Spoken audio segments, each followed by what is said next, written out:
안녕하세요. 딸 하나를 키우고 있는 평범한 워킹맘입니다. 제가 이 채널에 사연을 보낼 날이 오다니 사람 인생 참 모르는 거네요. 저희 부모님께서는 마트를 운영하셨어요. 근방에서 비교할 곳이 없는 제법 큰 마트였고 저는 나름대로 유복한 유년 시절을 보냈습니다. 어머니와 아버지는 몹시 금술이 좋으셨고 주변에서 소문난 인꼬 부부였어요. 젊은 시절 어머니께 첫눈에 반한 아버지께서 어머니를 졸졸 쫓아다니시다가 연애를 시작했고 결국 결혼까지 성공해 작은 구멍가게를 함께 차리셨다고 했습니다. 처음엔 작은 구멍가게였지만 세월이 지날수록 점점 규모가 커져 꽤나 커다란 마트가 되었어요. 오랜 세월 동안 두 분이서 함께 삶의 터전을 일구어 지내오셨으니 사이가 좋으실 수밖에 없었어요. 제가 가끔 장난스레 두 분을 질투할 정도로 서로를 위하는 정말 보기 좋은 부부셨습니다. 저는 어렸을 적부터 그런 부모님을 보며 저도 하루빨리 커서 결혼해서 가정을 꾸리고 싶다는 생각을 해왔어요. 마트는 항상 손님들로 북적였고 저희 가족은 매일매일 아무런 문제 없이 행복한 나날들을 보냈습니다. 어렸을 적 저는 학교가 끝나면 마트로 달려가 좋아하는 과자를 하나 골라 꺼내 먹으며 계산대 옆 의자에 앉아있는 것을 몹시 좋아했어요. 그러면서 저는 마트를 드나드는 손님들을 관찰하곤 했습니다. 어머니와 저는 이런 행위를 관찰놀이라고 불렀어요. 주로 살펴보는 것들은 매일같이 분홍색 블라우스를 입고 오시던 아주머니가 오늘은 하얀색 옷을 입고 오셨다던가 항상 사과를 사가시던 아저씨가 오늘은 다른 과일을 사가셨다던지 하는 그런 사소한 것들이었어요. 하지만 대단한 탐정이라도 된 듯 어머니와 함께 수다를 떠는 그 시간이 굉장히 즐거웠던 기억으로 남아있습니다. 그렇게 언제까지 영원할 것만 같았던 행복하고 평화로운 저희 가족의 일상은 제가 한창 대학 입시를 준비하던 어느 날 산산조각나 깨져버리고 말았습니다. 그날도 평소와 다름없이 야간 자율학습을 마치고 집으로 돌아오는 길이었어요. 자율학습이 끝나면 매우 늦은 밤이었고 집에 도착할 시간이 마트 문을 닫을 시간과 비슷했기 때문에 저는 항상 학교 후에 바로 집으로 가는 대신 마트로 가서 부모님과 함께 가게 마감을 하고 셋이서 집으로 돌아오고는 했습니다. 그런데 이상하게도 그날따라 마트 앞에 사람들이 엄청나게 몰려 있었어요. 무슨 일인가 싶어 서둘러 달려갔더니 마트 앞에 웬 구급차가 서 있더라고요. 손님들 중에 누가 갑자기 쓰러지기라도 했나 무슨 사고라도 났나 싶어 사람들 사이를 겨우 헤쳐나가 고개를 내미는데 들것에 실려가고 있는 사람은 다름 아닌 저희 어머니였습니다. 아버지께서는 정신없이 울며 그런 어머니를 따라 구급차에 올라타셨고 제가 미처 아버지를 부르기도 전에 구급차는 그대로 출발해버렸어요. 사람들이 수군대는 소리를 들어보니 어머니께서는 계산을 하시다 갑자기 정신을 잃고 쓰러지셨다고 하더라고요. 저는 일단 혼자 대강 가게 마감을 하고 셔틀을 내린 후 집으로 돌아갔어요. 새벽녘쯤 돼서야 아버지께 연락이 왔습니다. 네 엄마가 뇌출혈로 쓰러졌다. 상태가 아주 안 좋아. 병원에서는 하루 이틀 안으로 정신 못 차리면 뇌사 상태에 빠질 가능성이 크다고 하네. 당분간은 마트 문 닫고 여기서 엄마 지켜볼 생각이야. 우리 딸 혼자서 밥도 잘 먹고 학교 잘 다닐 수 있지? 뇌출혈이라니 너무나 청천벽력 같은 소식이었습니다. 평소 저희 어머니께서는 식사도 건강하게 하시고 일주일에 2-3번씩 아버지와 함께 등산을 가실 정도로 운동을 좋아하시던 분이었는데 그렇게나 건강하시던 분이 하루아침에 갑작스럽게 쓰러지다니요. 다음날 학교가 끝나자마자 불이 나게 병원으로 달려갔고 중환자실에서 산소 호흡기를 달고 누워 계시는 어머니를 보니 눈물이 쏟아졌습니다. 아버지께서도 밤새 우셨는지 얼굴이 퉁퉁 부어 있었고 어쩌다 이런 일이 저희 가족에게 일어났는지 하늘이 너무나 원망스러운 마음뿐이었어요.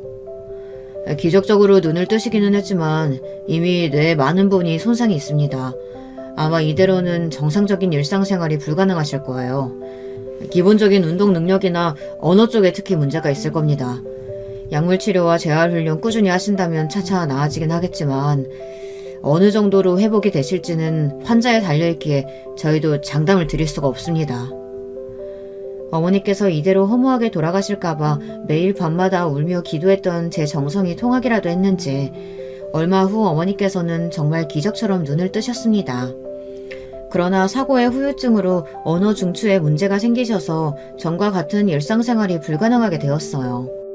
아버지께서는 어머니께서 눈을 떠준 것만으로도 너무 고맙다며 눈물을 쏟아내셨고, 어머니께서도 그런 아버지를 껴안고 한참을 우셨습니다. 어머니는 그 뒤로 병원에서 치료와 재활훈련을 받으며 입원 치료를 하게 되었어요. 처음에는 단어 하나를 내뱉는 것조차 어려워하셨지만 차츰 시간이 지날수록 짧게나마 더듬지 않고 본인의 의사를 표현할 수 있게 되었습니다. 그래도 정상인과 비교하자면 택도 없는 수준이었어요. 어머니께서는 본인의 뜻대로 말이 나오지 않으니 너무나 답답해하시며 자괴감을 느끼시는 듯 보였습니다. 그런 어머니의 모습을 보며 저와 아버지 모두 가슴이 찢어지는 기분이었습니다. 게다가 어머니의 치료에는 다양한 약물들이 사용되었는데 그 약들이 생각보다 더욱 많은 비용이 들어갔어요. 그렇게 줄줄이 들어두었던 보험은 이 약물은 이래서 적용이 안 된다, 저 약물은 이 조항에서 포함이 안 된다며 결국은 아무런 도움이 되지 않더라고요. 어머니를 몹시 사랑하셨던 아버지께서는 어머니를 위해서라면 이 정도 돈은 당연히 쓸 수 있다. 당신은 걱정하지 말고 재활에만 전념하라며 어머니 앞에서 큰 소리를 떵떵 치셨지만 점점 남몰래 한숨을 쉬시는 날들이 늘어갔습니다. 게다가 엎친 게 덮친 격으로 저희 마트 바로 근처에 대형 마트 체인점이 들어서게 되었어요. 그렇지 않아도 기울어져 가던 형편은 점점 더 나빠지기만 했어요. 그즈음 저는 수능을 치렀지만 대학 진학을 포기하게 되었습니다. 나쁘지 않은 성적이었고 충분히 서울에 있는 대학교에 진학할 수 있는 수준이었지만 대학교 등록금이며 제 자취방 월세며 대학교에 들어가게 된다면 돈 들어갈 곳 투성이었어요.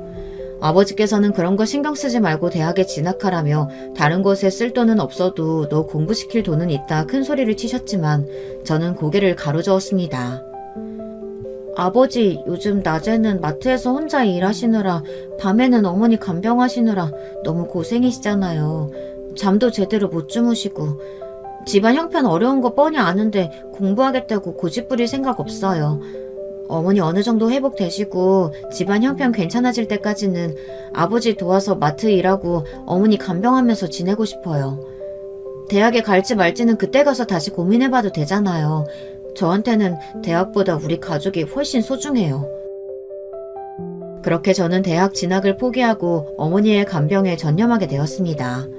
제가 병원에 하루 종일 머물며 어머니를 보살펴드리니 아버지께서도 좀 더 마음 편하게 마트 일을 하실 수 있게 되었어요. 그러나 마트는 하루가 다르게 손님이 줄어갔고 결국 대형 마트 체인에 완전히 밀려 문을 닫을 지경이 되었습니다. 고민하시던 아버지께서는 마트를 정리하시고 택시 운전 일을 하셨어요. 신혼 시절 구멍가게에서부터 부모님께서 차근차근 읽어오신 삶의 터전인 마트는 그렇게 쓸쓸한 최후를 맞게 되었습니다. 제게도 어린 시절부터 추억이 가득한 장소였기에 몹시 아쉽고 슬픈 마음이었어요. 그러나 눈앞의 현실은 냉정했고 어머니의 재활 훈련은 점점 더 더딘 성과를 보이고 있었습니다. 어머니께서는 아무리 노력해도 예전처럼 돌아갈 수 없을 것 같다는 절망감에 빠지셨고 심한 우울증에 시달리셨어요. 말초신경의 손상으로 덜덜 떨리는 손가락 덕에 혼자 힘으로는 물 한 잔 제대로 마시기도 힘들어하셨고 마트 문을 닫게 되었다는 소식을 들으신 후로는 더욱더 상태가 나빠지셨습니다. 왜 행복하게 살던 우리 가족에게 이런 비극적인 일이 일어난 걸까? 하늘이 너무나 원망스럽고 모두가 잠든 새벽 병원 복도 의자에 앉아 숨죽여 흐느껴 우는 날들이 늘어났어요. 제가 선택한 길이었지만 주변 친구들은 하나같이 대학교에 입학해 즐거운 대학 생활을 하고 있었고 그런 모습을 보니 너무나 박탈감이 들었습니다. 그날도 재활훈련 후 지쳐 잠든 어머니를 뒤로하고 조용한 복도에 앉아 멍하니 생각에 잠겨있던 때였습니다. 어머니께서는 부쩍 짜증이 늘어나셨고 하루 종일 그런 어머니를 따라다니며 비위를 맞추고 뒷바라지를 하느라 몸도 마음도 모두 지칠 대로 지친 상태였어요. 이런 일상이 언제까지 반복되는 걸까? 끝이 나기는 하는 걸까? 부정적인 생각만으로 가득했고 캄캄한 병원 복도가 꼭 제 미래처럼 느껴졌어요. 그러던 중 갑자기 비상구 계단 쪽에서 무언가 쿵 하고 떨어지는 듯한 소리가 들렸습니다. 그리 큰 소리는 아니었기에 평소 같으면 잠깐 돌아보고 말 정도였지만 저를 제외하고는 아무런 기착도 느껴지지 않는 적막한 새벽이었기에 이상하게 신경이 쓰이더라고요. 결국 저는 자리에서 일어나 소리가 난 계단 쪽으로 향했고 어두컴컴한 비상구 계단에는 아무것도 보이지 않았습니다. 그냥 잘못 들은 소리였나 싶어 돌아가려던 찰나 계단 아래쪽에서 무언가 움직이는 것 같았어요. 설마 하는 마음에 계단에 내려가니 5살 정도로 보이는 남자아이가 바닥에 쓰러져 있었습니다. 깜짝 놀라 급하게 당직 간호사를 불러왔고 아이는 알고 보니 위층에 입원해 있던 환자였어요. 해당 층 당직 간호사가 잠깐 자리를 비운 사이 몰래 병실에 빠져나와 어두운 계단을 내려가다 정신을 잃고 쓰러졌던 것이었습니다. 다행히도 높은 곳에서 굴러떨어진 것은 아니었던 터라 크게 다치지는 않았지만 쓰러진 후 오래 방치되었으면 큰일이 났을 수 있다며 제가 일찍 발견한 것이 천만 다행이라고 하더라고요. 그렇게 아이는 급하게 실려갔고 정신없는 새벽이 지나갔습니다. 다음날 평소와 같이 어머니의 재활훈련을 위해 병실을 나서려는데 병실 입구에 익숙한 얼굴의 아이가 보호자와 함께 서 있었어요. 어제 계단에 쓰러져 있던 그 아이였고 아이의 보호자는 너무나 감사하다며 본인이 깜빡 조는 사이 아이가 몰래 병실을 빠져나갔었다.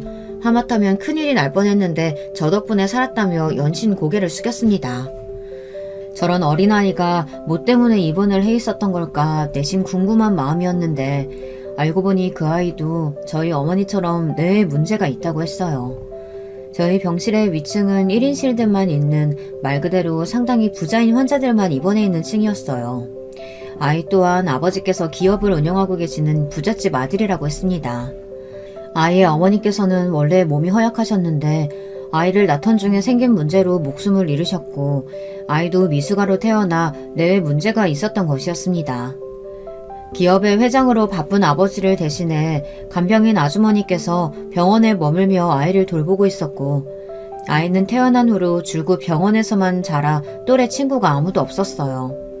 지금껏 유일한 말동무가 간병인 아주머니 뿐이었다고 했습니다. 그날 이후로 아이는 틈만 나면 저희 병실에 찾아왔어요. 아이는 누나 하며 저를 잘 따랐고 저도 그런 아이가 참 귀여웠습니다. 바깥 세상을 궁금해하는 아이에게 여러 이야기를 해주기도 하고 함께 산책도 나가고 맛있는 것도 먹기도 하며 1년여간을 가까이 지냈어요. 아이는 아픈 상황에서도 참 밝고 긍정적인 성격이었고 그런 아이 덕에 저도 많은 힘을 얻을 수 있었습니다. 그런 긍정적인 기운 덕분인지 저희 어머니께서도 날이 갈수록 재활훈련의 성과가 나타나고 있었고 완전히 예전처럼 돌아오시지는 못했지만 일상생활을 하시기에 거의 문제가 없는 수준까지 회복을 하게 되었습니다. 병원에서는 통원치료를 권유했고 그렇게 저희 어머니께서는 오랜 기간의 병원 생활을 청산하시고 집으로 돌아오시게 되었습니다. 아이는 제가 병원을 떠나게 되었다는 소식에 몹시 슬퍼했어요. 너무 울면 몸에 무리가 가니 울지 말라고 간병인 아주머니께서 한참을 달래주었지만 결국 지쳐 쓰러질 때까지 울었다고 했습니다. 병원을 떠나던 날 아이와 작별 인사를 하고 싶었지만 아이는 전날 울다 지쳐 쓰러진 탓에 일어나지 못했어요. 결국 그렇게 마지막 인사도 하지 못하고 아이와 헤어지게 되었습니다. 어머니께서는 퇴원 후 집에서 재활을 이어나가시게 되었고 저는 그제서야 조금 여유를 가질 수 있게 되었습니다. 아버지께서 택시 기사 일을 하시며 벌어오시는 돈은 그닥 큰 돈이 아니었고 여전히 집안 형편은 어려웠지만 당연히 어머니께서는 나가서 일을 하실 수 없는 상황이었습니다. 그동안은 어머니를 간병하며 하루 종일 곁에서 모셨어야 했으니 일을 할 수 없었어요. 하지만 조금이라도 가족에게 도움이 되기 위해 나가서 돈을 벌어와야 했습니다. 아버지께서는 이제라도 다시 공부해서 대학에 가보는 게 어떻겠냐며 돈 걱정은 하지 말고 공부를 해라 아직 늦지 않았다 말씀하셨지만 저는 이번에도 고개를 가로저었습니다. 지난 1년간 병원에서 어머니를 모시면서 아무 걱정 없이 대학에서 공부하는 또래 친구들이 부러울 때도 있었다. 하지만 지금은 그렇지 않다. 지난 세월 가족을 위해 어머니 아버지께서 노력해 오셨듯 저도 가족을 위해 노력하고 싶다. 가족에게 힘이 되고 싶다 말씀드렸고 부모님께서는 그런 저의 뜻을 존중해 주셨습니다. 그렇게 저는 낮에는 콜센터, 밤에는 집 근처 식당에서 일을 하기 시작했고 몸은 많이 고됐지만 어머니 아버지와 함께 셋이서 평화로운 일상을 보낼 수 있다는 사실만으로도 몹시 행복했습니다. 그러던 어느 날이었어요. 그날도 여느 때와 같이 콜센터 일을 마친 후 잠시 집에 들렀다가 식당으로 출근했고 그날따라 식당 일이 몹시 바빴어요. 정신없이 일을 하다 보니 실수를 연달아 했고 주인 아주머니께서는 제게 이따위로 일을 하려면 당장 그만둬라. 어린애가 사정이 안 되어서 써주었더니 날이 갈수록 일하는 게 마음에 들지 않는다며 폭언을 쏟아부으셨습니다. 연신 죄송하다고 고개를 수그리고 사과를 하고는 터덜터덜 집으로 돌아가는데 눈물이 쏟아지더라고요. 저희 어렸을 적에 아버지께서 유독 힘드신 날이면 꼭 손에 마시는 것을 사들고 퇴근하시곤 하셨잖아요. 저도 그런 상황에 처해 보니 아버지께서 무슨 심정으로 먹을 것을 사오셨는지 알겠더라고요. 가족들과 야식으로 통닭이나 한 마리 먹을까 하고 연락을 드리니 아버지께서는 아직 퇴근 전이라고 하셨어요. 그날따라 근처 회사에서 회식들이 많았는지 밤 늦게까지 택시 손님이 많다고요. 어머니께 연락을 드리니 전화를 받지 않으셨고 주무시고 계시나 싶어 통닭 한 마리를 사들고 조금 늦게 집에 도착했습니다. 바깥에서 보니 불이 켜져 있었기에 그 사이에 일어나셨나 아버지가 퇴근을 하셨나 싶었어요. 집으로 들어서며 어머니 아버지를 불렀는데 두 분 다 아무런 대답이 없었습니다. 이상하게 집안이 몹시 싸늘한 느낌이었어요. 불안한 마음에 급하게 안으로 들어섰는데 어머니께서 부엌 바닥에 쓰러져 계셨습니다. 바로 119를 불렀고 어머니께서는 그렇게 병원으로 실려가셨습니다. 또 한 번의 뇌출혈이 일어난 것이었고 이미 상태가 좋지 않았던 어머니의 몸은 그 충격을 버티지 못하고 그대로 눈을 감으시고 말았습니다. 어머니께서 돌아가신 뒤로 아버지는 완전히 폐인이 되셨어요. 아버지께서 그날 본인이 일을 조금만 더 일찍 끝내고 돌아왔다면 어머니께 조금만 더 신경을 기울였다면 이런 일은 벌어지지 않았을 텐데 하는 지독한 죄책감에 시달리셨고 택시기사 일도 그만두시고 매일 집에서 술만 드셨어요. 두 분은 세상 어느 부부보다도 사이가 좋은 부부셨기에 저도 마음이 너무 아팠습니다. 그러나 저 또한 아버지처럼 슬픔에 잠겨있을 수만은 없었습니다. 택시 일을 그만두신 아버지를 대신해 저는 여전히 콜센터와 식당에서 일을 하며 가족의 생계를 책임져야 했으니까요. 혼자서는 밥도 제대로 챙겨 먹지 못하시는 아버지를 돌봐드려야 했습니다. 하늘이 너무나 원망스럽고 앞날이 캄캄했어요. 모두가 행복했던 과거로 돌아가고 싶다는 생각만이 가득했고 날이 갈수록 저는 점점 피폐해져 갔습니다. 그렇게 지옥 같은 나날들이 계속되던 어느 날이었어요. 저 없이는 혼자서 밥도 제대로 챙겨 드시지 않던 아버지가 그날은 제가 퇴근하니 저녁밥을 차려놓으셨더라고요. 그동안 못난 부모 때문에 고생 많았다. 네 엄마 그렇게 되고 모든 게 내 탓인 것만 같아서 너무 괴로웠어. 그래서 널 돌볼 생각을 못했던 것 같다. 넌 어렸을 적부터 참 의젓하고 어른스러운 딸이었지. 그래서 더욱더 내게 많은 짐을 지었는지도 모르겠구나. 네가 아무리 가족을 위하고 싶어 한들 친구들처럼 대학생활도 하고 아무 생각 없이 그 나이에 맞게 즐겁게 놀고 싶기도 했을 텐데 다 알고 있었으면서도 그걸 모른 척하고 내게 많은 부담을 줬던 것 같아. 이제부터라도 제대로 정신 차리고 제대로 살아보려고 한다. 너 지금 하는 일 다 그만두고 다시 공부 시작해라. 다른 건 몰라도 너 남은 인생 동안 하고 싶은 거 다 하면서 살 수 있도록 해줄 거야. 이 한 몸 다 바쳐서 남은 인생 너를 위해 살기로 했다. 죽은 네 엄마가 하늘에서 지켜보고 있을 테니 언젠가 하늘에서 다시 만날 때 나 그래도 당신 떠나고 남은 인생 딸 위해서 열심히 살았다 당당히 말할 수 있도록. 앞으로 부끄럽지 않게 살 거다. 그날 먹었던 김치찌개의 맛이 아직도 잊혀지질 않아요. 평생 요리라고는 해보신 적도 없는 아버지가 끓여주셨던 그 찌개는 말 그대로 김치를 물에 담근 물인 양 밍밍하고 시큼했지만 제가 지금껏 먹었던 김치찌개 중 가장 맛있었습니다. 그렇게 눈물이 가득한 저녁 식사가 끝나고 그 다음날부터 아버지께서는 다시 택시를 몰기 시작했어요. 저는 콜센터와 식당 일을 그만두고 공부를 하기 시작했습니다. 오랜만에 잡아본 펜은 조금 어색했지만 그래도 금세 다시 적응할 수 있었어요. 조금 늦었지만 저는 목표로 하던 대학을 입학했고 정든 고향집을 떠나 서울로 향하게 되었습니다. 대학 생활은 제가 생각했던 것만큼 즐겁고 행복했어요. 고향집에서 홀로 지내실 아버지가 걱정되기는 했지만 아버지께서는 전화를 드릴 때마다 본인 걱정은 말고 너부터 잘 챙기라며 필요한 것이 있으면 언제든 편하게 연락하라 말씀하셨습니다. 저는 대학을 다니는 내내 장학금을 받았고 아버지께서는 그런 저를 몹시 자랑스러워 하셨어요. 대학을 졸업한 후 저는 바로 회사에 취직했고 큰 규모의 회사는 아니었지만 고향집과도 가까웠고 제가 대학에서 공부했던 전공과도 관련 있는 직군이었기에 나름대로 만족스러웠습니다. 취직한 후로 고향집으로 돌아와 아버지와 둘이 함께 지내니 좋기도 했고요. 그 무렵 아버지께서는 건강이 부쩍 좋지 않아지셔서 택시 운행 시간을 많이 줄이셨고 평생 피워오시던 담배도 끊으셨습니다. 그러나 그런 노력들이 무색하게도 아버지께서는 날이 갈수록 쇠약해지셨고 결국 택시 운전 일을 그만두시게 되었어요.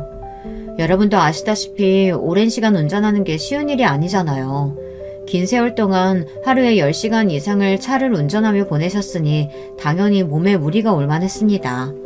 어깨며 목이며 뻐근하지 않으신 곳이 없었고 특히 허리 디스크가 심해 고생을 많이 하셨어요.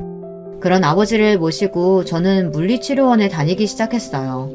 그곳에서 남편을 처음 만나게 되었습니다. 남편은 그곳에서 오래 일하던 물리치료사였고 몹시 친절한 사람이었습니다. 치료원을 찾을 때마다 가장 밝게 인사해 주었고 언제나 웃는 얼굴이었어요. 처음에는 그저 다정한 사람이라고만 생각했는데 시간이 지날수록 저도 모르게 남편에게 점점 더 호감이 갔어요. 특히 어른들을 대하는 모습을 보며 더욱더 관심이 가더라고요.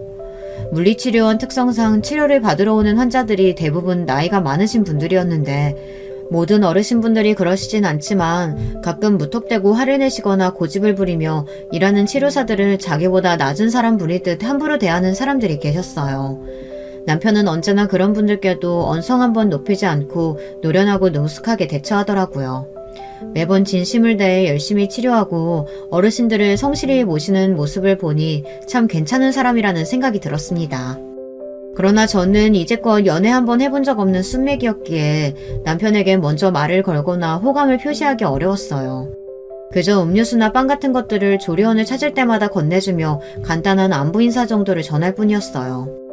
그러던 어느 날 평소와 마찬가지로 퇴근 후 집에 돌아가려고 버스를 기다리던 중 우연히 남편을 길에서 만나게 되었습니다.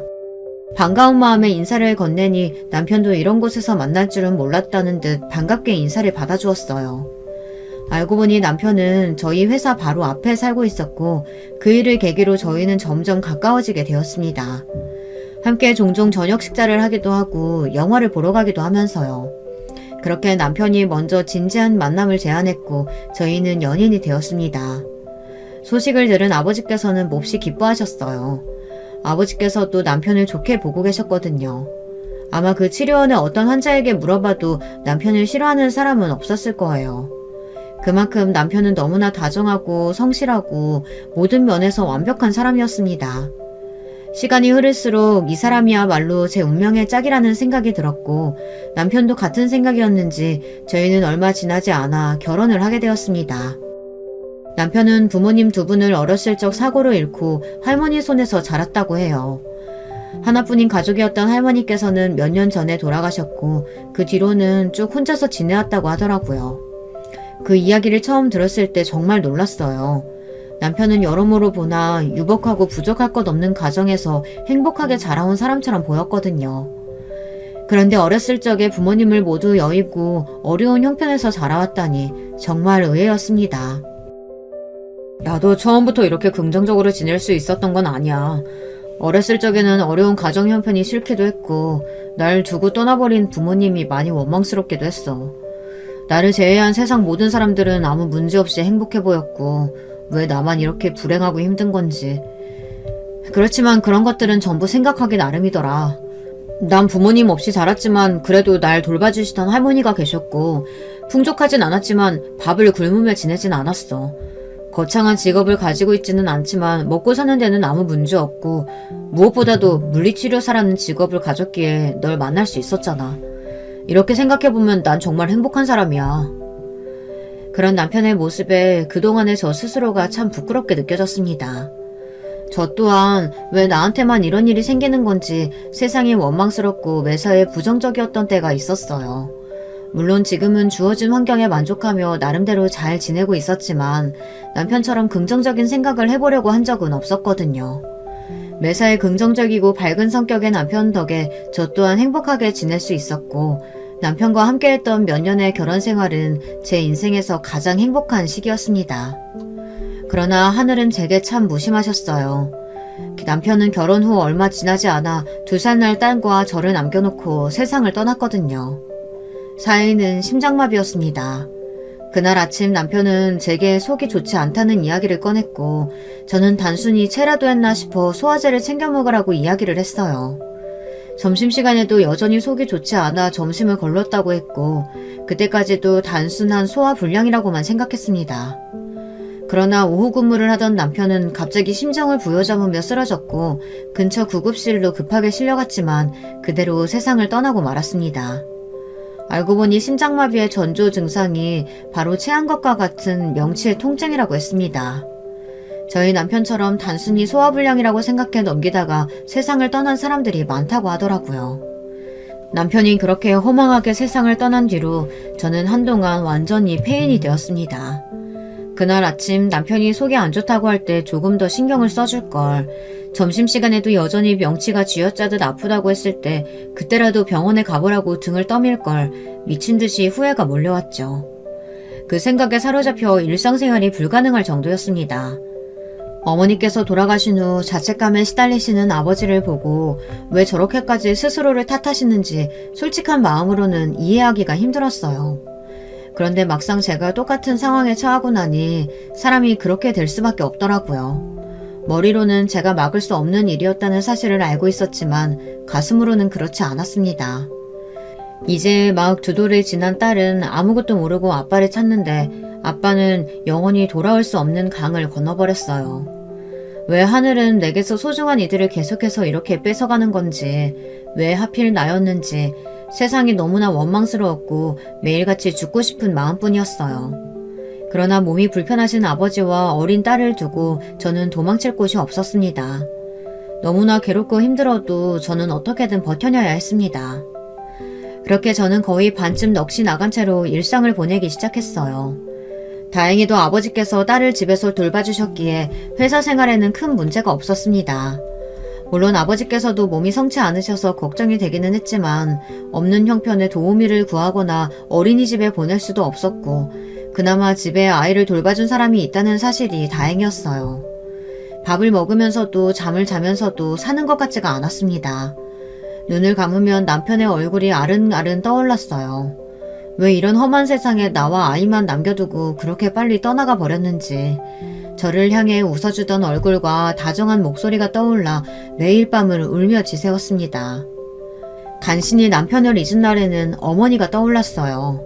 어린 시절 제 손에 가장 좋아하는 과자를 지어주시던 어머니의 얼굴, 병원에서 재활훈련을 하며 고통스러워하시던 모습, 돌아가시던 날 아침 환히 웃으며 저를 배웅해주셨던 표정까지. 두 사람은 끊임없이 저를 찾아왔고 그럴 때마다 저는 몇 번이고 무너져 내릴 것 같았어요. 하지만 간신히 정신의 끈을 부여잡고 버텨냈습니다. 여기서 제가 쓰러지면 이제 막 세상을 알아가기 시작하는 어린 딸과 모진 세상을 모두 겪고 쇠약해지신 아버지께서 기댈 곳이 사라질 테니까요. 그러나 사는 게 아닌 것처럼 지내던 저에게 일어난 비극은 거기서 끝이 아니었습니다. 나쁜 일은 몰아서 일어난다고 하죠. 남편이 제 곁을 떠난 이후 얼마 지나지 않아 아버지께서도 갑작스레 쓰러지셨습니다. 회사에서 딸의 전화를 받았을 때 심장이 쿵 떨어지던 그 기분은 아직도 잊을 수가 없어요. 전화기 너머로 들리는 딸의 울음소리에 급하게 반차를 내고 집으로 달려갔습니다. 바닥에 쓰러져 계셨던 아버지를 붙잡고 119에 전화를 하며 미친 사람처럼 울었어요. 이렇게 아버지마저 제 곁을 떠나시면 전 어떻게 살아야 할까 도무지 갈피가 잡히지 않았습니다. 얼마나 울었던지 제대로 앞이 보이지 않을 정도로 눈이 퉁퉁 부었어요. 다행히도 아버지께서는 병원에서 진료를 받고 금세 기운을 차리셨지만 한동안 경과를 지켜보기 위해 병원에 입원을 하시게 되었습니다. 조금 진정된 마음으로 병실 앞 대기의자에 앉아있으려니 어머니와 함께 병원에서 지냈던 때가 떠올랐어요. 20살의 제가 새벽마다 병원 의자에 앉아있던 생각들이 밀물처럼 밀려들어왔습니다. 미래에 대한 불안감, 스스로의 처지에 대한 비참함, 수많은 걱정들과 해결할 수 없는 고민거리들, 그리고 문득 생각나는 얼굴이 있었어요. 어머니께서 퇴원하신 뒤로는 병원을 찾을 일이 없어 완전히 잊고 있었지만 한동안 가까이 지냈던 5살배기 아이의 얼굴이었습니다. 지금쯤은 어른이 되었겠지. 어떤 사람이 되어 있을까? 지금은 아픈 곳 없이 잘 지내고 있으려나? 멍하니 앉아 시도 찾는 생각들을 이어가던 중 누군가 제게 말을 걸어왔습니다. 누나 맞죠? 저 기억하세요? 제게 말을 걸어온 사람은 일면식이 없는 건장한 청년이었어요. 저를 누나라 칭하며 살갑게 아는 척을 하는데 처음엔 전혀 갈피가 잡히지 않았지만 설마 하는 마음에 그 아이냐고 물어보니 맞다고 하더라고요. 너무나 반가운 마음이었습니다. 아이는 제가 기억하던 모습과는 전혀 다른 모습이었지만 해맑게 웃는 얼굴만큼은 그대로였어요. 그렇게 저희는 병원 의자에 앉아 그동안 각자 살아왔던 이야기를 나누었습니다. 저 이제 다 나았어요. 사실 완벽하게 다 나은 건 아니라 오늘처럼 가끔 병원에 와서 정기검진 같은 걸 받아야 돼요. 퇴원은 15살 때 했어요. 누나 만났을 때가 5살쯤이었으니까 누나가 병원을 떠난 후로 10년이나 더 병원에 있었네요. 제 어린 시절을 떠올려보면 치료, 약 다 너무 싫고 괴로웠던 것들 뿐이에요. 아버지께서는 너무 바쁘셔서 저한테 신경 써줄 시간이 없으시지. 간병인 아주머니는 말동무가 되어주시긴 했지만 어디까지나 고용인이었기에 저를 그렇게 편하게 대해주시지도 않았고요. 너무 외로웠던 것 같아요. 아픈 건 둘째치고 저한텐 친구가 필요했어요. 어떻게 보면 누나가 제 인생 첫 번째 친구였던 셈이죠. 누나가 그렇게 가버린 후로 많이 쓸쓸했어요.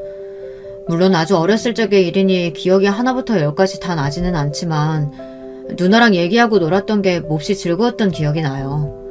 퇴원하고 나서는 남들처럼 학교도 다니고 지금은 대학생이에요. 물론 남들 다 마시는 술 같은 건 입에도 못 대지만요. 그래도 멀쩡히 밖을 걸어다닐 수 있는 게 어디예요. 아이의 근황과 어렸을 적 추억 이야기를 나누니 너무나 즐겁더라고요. 그렇게 웃어본 적이 얼마만이었는지 생각도 나지 않을 정도였습니다.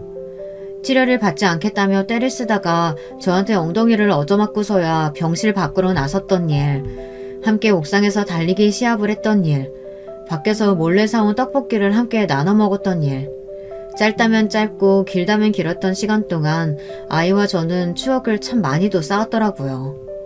그렇게 한창 옛날 이야기를 나누다 아이는 문득 제게 누나는 요즘 어떻게 지내고 계시냐며 어머니께서는 정정하시냐 물어왔습니다. 우리 어머니 돌아가신 지 꽤 됐어. 뇌출혈이 한 번 더 오셨거든.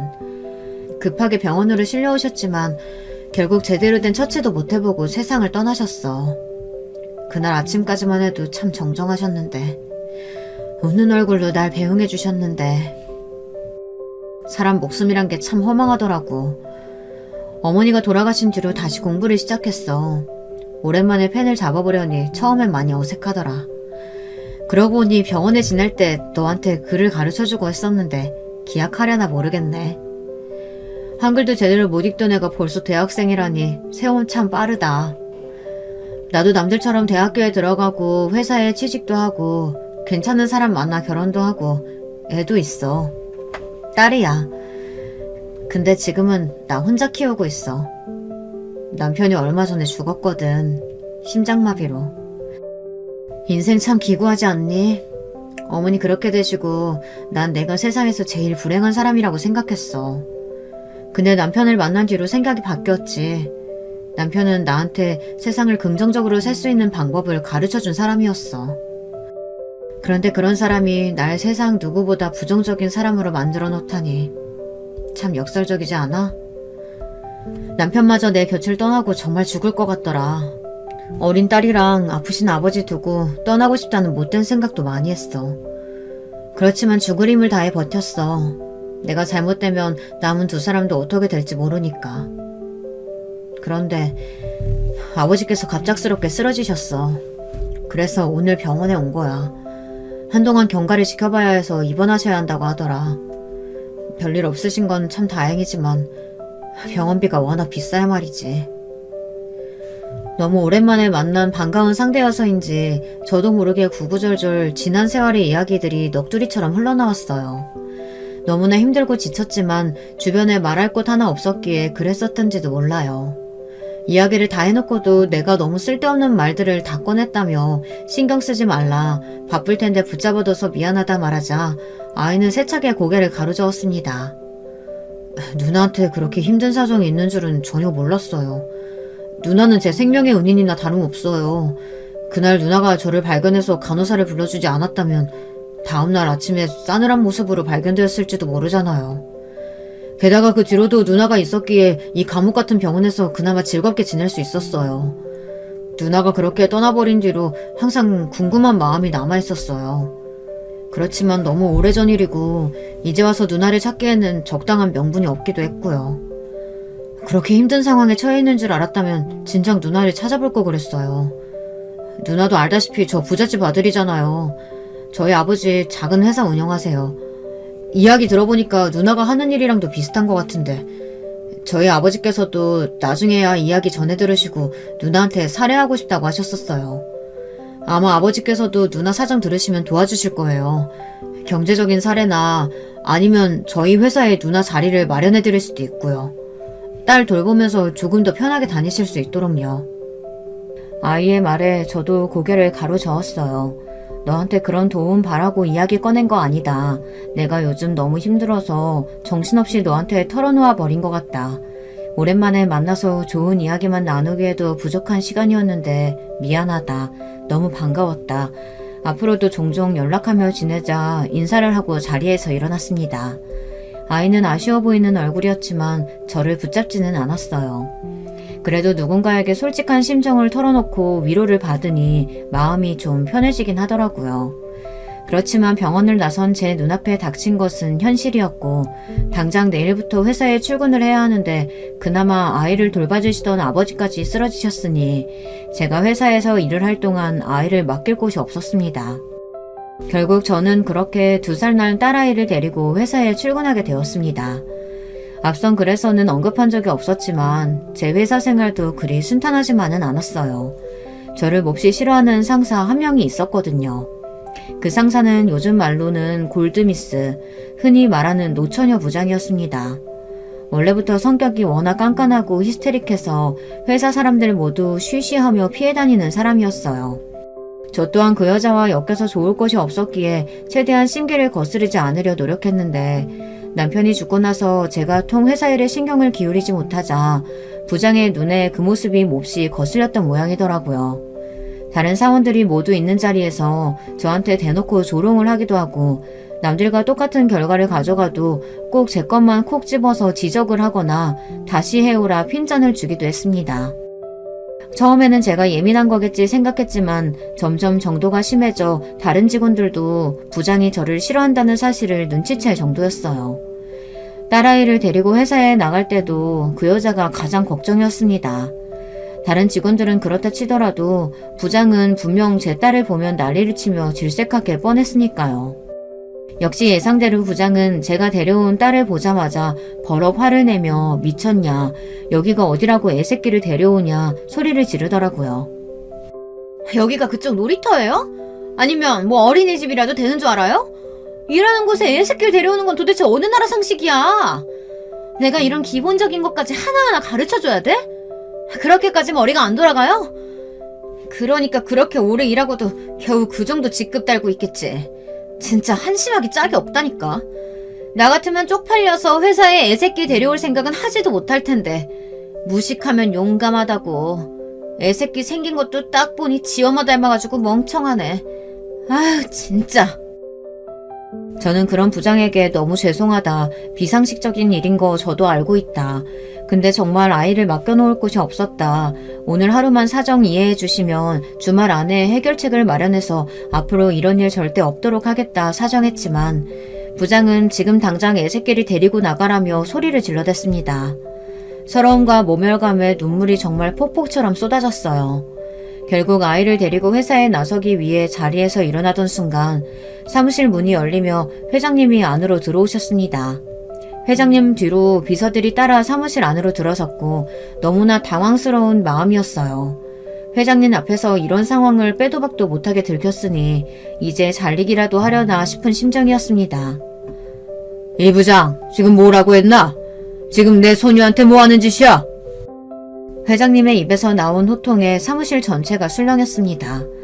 저조차 이해가 제대로 되지 않는 상황에 어리둥절한 표정으로 회장님을 바라보고만 있었어요. 내 손녀라니 도대체 무슨 말씀을 하시는 건가 싶었죠.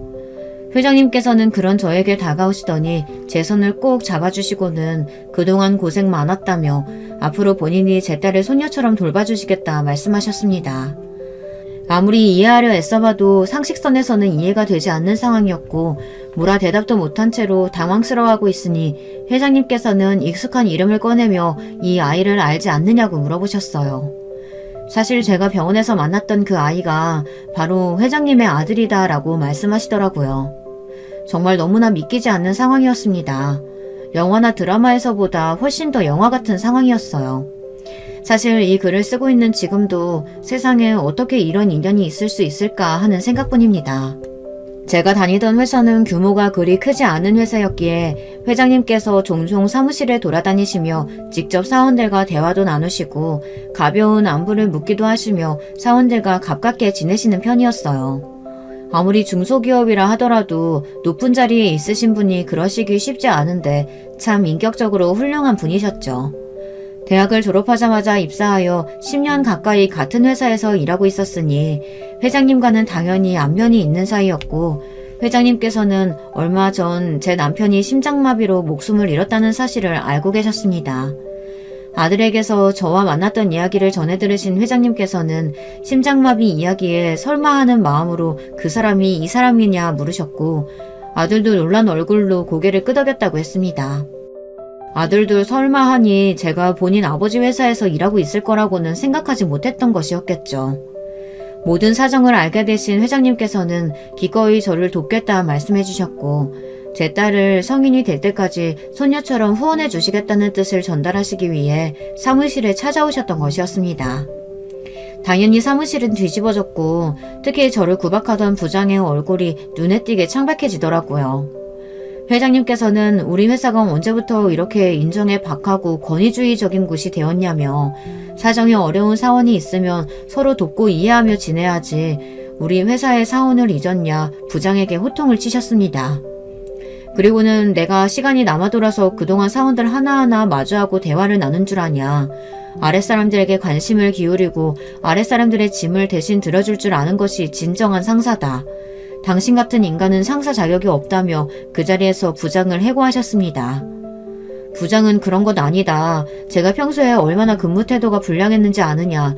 본인은 상사로서 저를 올바른 길로 이끌어가기 위해 노력한 것이다. 변명을 늘어놓았지만 세상에 그 어떤 좋은 상사가 아랫사람에게 멍청하다느니 무식하면 용감하다느니 그런 말들을 하겠어요.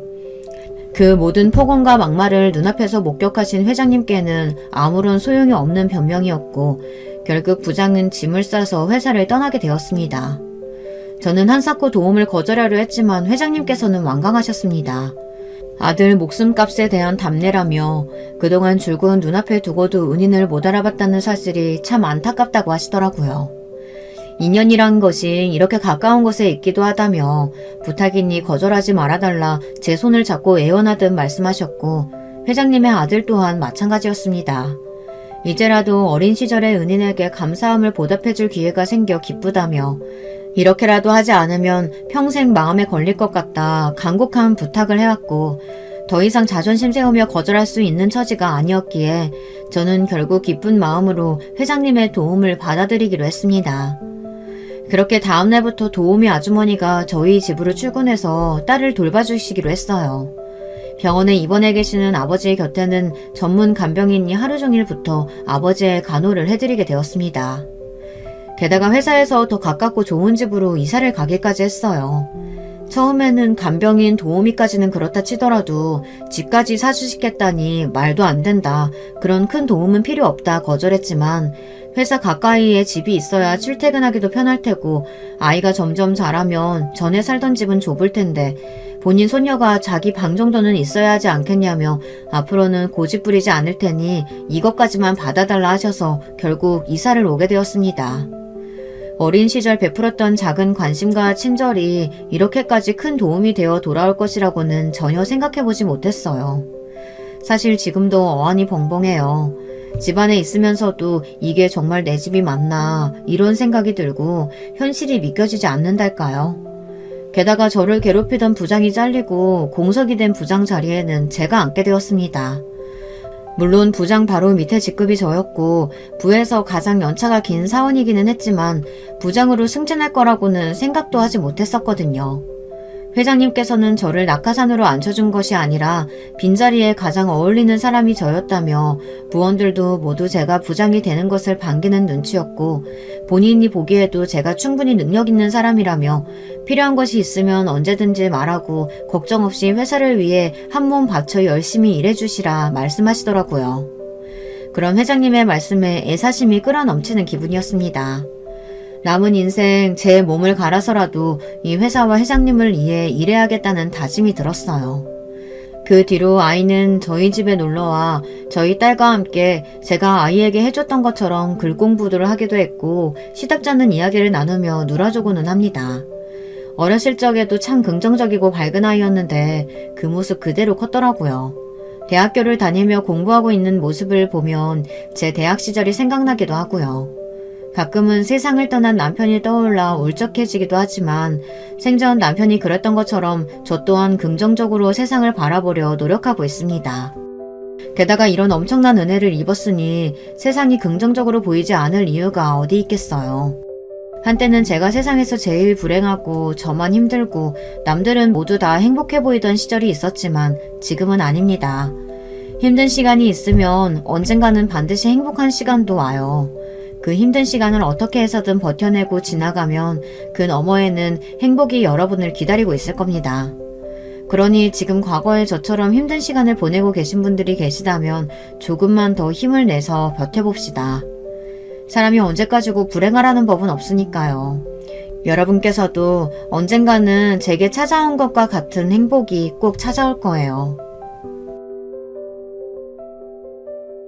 여러분, 두 번째 사연 시작하기 전에 좋아요, 구독 꼭 눌러주실 거죠?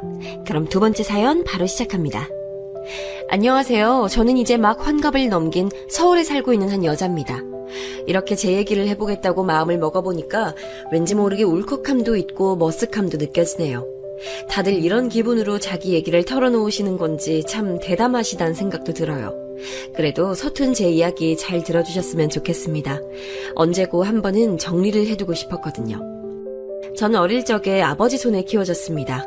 엄마와의 기억은 9살 때까지인 것 같아요. 왜냐면 그 즈음에서 엄마는 저를 두고 집을 나가셨거든요. 이유가 정확히 뭔진 모르겠지만 친척들이나 동네 사람들 이야기를 떠올려보면 그 이유가 남자 때문이라고 하더군요. 이 부분은 어린 시절 저에겐 잘 와닿지 않았지만 의뢰에 그런 화제가 돌 때마다 아버지는 인상을 쓰셨고 그 말을 한 대상에게 거침없이 화를 내곤 했었어요. 애 앞에서 우리 영순이 앞에서 무슨 말을 하는 거야? 당신들이 봤어? 봤냐고? 애 듣는 앞에서는 적어도 똥오줌은 가려야지. 할 말 못할 말을 그렇게 못 가려요? 밥 멀쩡히 먹고 뭐하는 짓들이요? 아버지는 세상 온갖 분노를 그쪽에 털어버리곤 속상한 얼굴로 저를 와라 끌어안으시곤 했어요. 그렇게 집으로 가자고 재촉을 하셔서 움직이긴 했지만 늘 제 마음은 편치 않았습니다. 동네 사람들도 수근수근거리고 꽤 미녀인 축에 속했던 우리 엄마는 안 그래도 동네에서 적이 많은 편이었어요. 엄마를 두고 맨날 아줌마들끼리 모여서 쑥덕거리곤 했었거든요. 지금 생각해보면 어리에 머리를 쓰다듬어가며 왜 그런 말들을 했는지 모르겠네요. 다시 생각해봐도 참 속절없고 철없는 어른들인 것 같아요. 에이그 영순이 네가 무슨 잘못이 있겠냐. 저런 애미한테 태어나고 싶다고 해서 태어난 것도 아니고 말이여. 아유, 네 낳아놓고도 저렇게 남자한테 환장을 해가지고 맨날 희죽희죽 웃고 다니는 저런 게 애미라니 보통 불행한 게 아니야. 아유, 내가 볼 때 네 엄만 조만간 네 두고 도망갈 것 같다. 응? 이런 말들을 해대면서 멀리서 우리 엄마가 걸어오는 것 같으면 또 후다닥 도망가 버리는 거예요.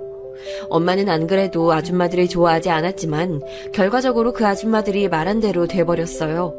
정말 남자 때문에 그래버린진 알 수 없지만 어린 마음에 저도 눈치는 있어서 거의 반반 정도는 직감을 하고 있었습니다. 그렇게 아버지와 저 단둘이 남아서 살고 있는 생활은 무척 힘들었어요. 커갈수록 아버지는 술을 많이 마셨고 그럼에도 저 먹여 살리겠다고 일은 맨날 다니고 몸은 쇠약해지기 일쑤였죠. 나중에 친척들도 가끔씩 와서 돌보긴 했고 형편이 어려운 건 아니었어요. 하지만 제 마음은 늘 외롭고 어디 기댈 곳이 없어서 힘들었답니다. 그런 와중에 제가 대학생쯤 되었을 때 아버지가 많이 위독하셨어요. 그러다 보니 따로 아버지를 두고 어딜 나간다든지 친구들과 뭔가를 하고 남자와 연애를 한다는 생각은 꿈에도 할 수 없었답니다. 아버지도 그런 부분에서 무척 미안해하셨어요. 영순이 네가 나 때문에 아무것도 못하고 있구나. 넌 정말 부모 복이 없어. 엄마도 그러고 나가버리고 애비도 이렇게 몸이 만신창이라 시원찮고 말이야. 부모 복이 이렇게 없는 인간도 없을 거다. 생각해보면 너무 가혹한 말인 것 같아요. 적어도 당사자인 부모한테는 저런 말을 안 들어도 됐을 텐데 주변에서도 그러고 아버지조차 저런 말씀을 하시니까요. 아무튼 저는 그런 외로운 시절을 지내면서 직장 생활도 간간히 했고요. 청춘의 좋은 시기를 그럭저럭 지내다가 놓쳐버리게 된 것 같아요. 당시로는 노처녀라는 말을 주변에서 듣기도 하고 그걸 갖고 흠을 잡는 사람들의 소리도 견뎌내야 했었네요. 그러던 차에 결국 아버지는 폐암으로 세상을 떠나셨고 전 정말 하늘 아래 혼자가 돼버렸답니다. 마음을 둘 만한 친구가 없었던 저는 당시 같은 직장에 다니는 상사분에게 그런 허탈함을 털어놓게 됐어요. 저를 오래 지켜보시기도 했고 우리 아버지 장례식에도 오셨던 분이었거든요. 그런데 이분이 어느 날 이런 말씀을 하시는 거예요.